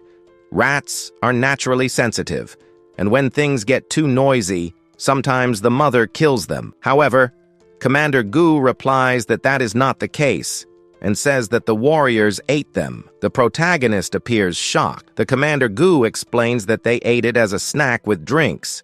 Still in shock, shouting, the protagonist asks if they really ate it as a snack with drinks. As he wondered why anyone would eat rats, Huayin explains that there are 3 squeaks and a dish where you dip live baby rats in sauce and eat them. Commander Gu apologizes to the protagonist once again. While he was still shocked by Huayin's explanation, the commander explains that some of the poison manipulators are from Henan, and they said it reminded them of home. Then one thing led to another. Huayin scolds them, saying that they should have stopped them. The protagonist, while listening to that atrocity of eating rats after that, became certain that he had to change. And that was how the Tang clan of Sichuan established the punishment of companionship with poisonous creatures and a new set of rules. After telling the story, he explains that this is why now every warrior is responsible for raising a poisonous creature. The general comments that he understands and says that this is why everyone is raising poisonous creatures. And while admiring the protagonist, the general thinks that he is not an ordinary person. Soon, night falls, Huayin's grandfather arrives, and he joins the general and the protagonist at a table where they converse. The general comments that, as he thought, the enigmatic young warrior whom the patriarch met on Hainan Island turned out to be none other than the warrior Wei. The grandfather asks what he thinks, saying that he is like a treasure to the Tang clan. The general says that calling him enigmatic is not fair, as the bees really surprised him. The protagonist shrinks, saying nothing, as they are making him embarrassed with so much praise. The general changes the subject and says that it is concerning, as they have not found a single clue about the blood cult. He comments that they cannot let its influence grow any further. The grandfather sends the protagonist to fetch something, leaving the general surprised. Soon after, the noise-canceling barrier is raised. The grandfather explains that they cannot risk any sound leaking, so he created a key barrier. The protagonist places a mysterious vial on the table. The general holds it, but still does not understand what it is. Curious, the general asks what kind of item requires a key barrier to be kept secret. The grandfather comments that it is a poison that dissipates internal energy. The general, unsurprised, comments that it is a fairly common poison, hardly something that would require a key barrier. The protagonist's grandfather and the general exchange glances while smiling.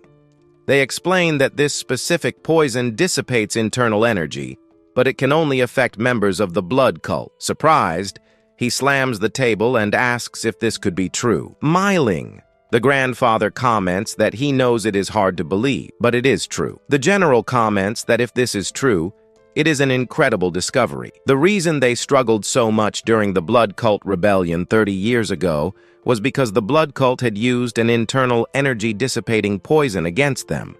The grandfather comments that when martial artists like them were poisoned, their internal energy dispersed, leaving them powerless. But the members of the blood cult were not affected. The general seriously questions the potency of the poison. The grandfather comments that, according to Hua Yin, it reduces their physical abilities to the level of ordinary people. In fact, Hua Yin defeated an elder of the blood cult who had been poisoned with a single strike. He is surprised that it was a single strike and comments that it really has the poisonous effect of the past. Saluting the elder, the general thanks him for the gift and for allowing even the alliance leader to breathe a bit more easily. The old man laughs and comments that if he wants to express gratitude, he should direct it to the boy beside him for the discovery. And he adds that, in fact, he poisoned himself with that and lured a blood cult elder to absorb his blood. The general, pleased, says that he has remarkable wisdom and bravery, sacrificing his own body. Placing a hand on the protagonist's shoulder, the general comments that if he wants something, he only needs to say so. Whatever it may be, he will ask the alliance leader for it. The protagonist thinks about the matter and asks if it would be possible to obtain information about toxic creatures. The general is shocked because he could ask for anything, yet he is requesting information about toxic creatures. Surprised, the general thinks that he is truly different. Even in Murim's long history, this must be the first time he has seen such an eccentric person. Then, the general comments that in this case, it might not be exactly the creature he is looking for, but perhaps he might be interested in a mystical stone lizard. Thank you for watching until now. The video is already ending. Maybe I'll see you around now.